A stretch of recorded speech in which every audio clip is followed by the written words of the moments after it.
World Competition. Dahil maging mga aso natin ay lalaban for the first time sa World Competition ng mundo ng Mondial Ring sa Switzerland.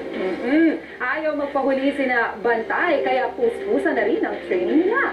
Silipin natin ang liksi nila sa kanilang pagsasanay sa balita ni Trish Roque.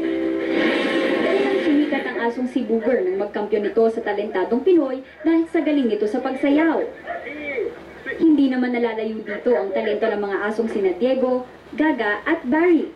Sa katunayan, pang international na ang level nila. Lilipad na sila patungong Switzerland sa darating na Huwebes para sa protection dog sport na Mondial Ring.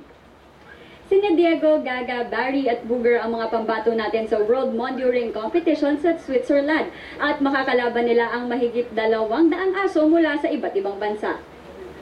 Tanging ang Pilipinas lang ang bansa sa Asia na kasali sa Mondial Ring. At least makikilala tayo na isa na tayo sa mga ka-level ng mga panlaban sa ibang bansa sa World Cup. Kinumpare yung ating quality of dogs here. Sabi na, narito raw yung level ng Mondial Ring sa world, narito na raw yung Pilipinas. We're almost there. Kaya naman puspusan ang training ng 4 na aso na sasabak sa pinagsama-samang mga pagsubok sa obedience, agility at defense. Malaking bagay habang nagte-train kayo ng aso para o hinahanda siya para sa Mondial Ring, kailangan doon pa lang nagagawa niyo ng tama. Kailangan, if you want to enter in this kind of sport, you really have to have passion in this. Sa September 28, magsisimula ang kompetisyon ng Mondial Ring. Trish Roque, News 5. Manu, I'm sure favorite mo to kasi balitang pagandahan naman tayo.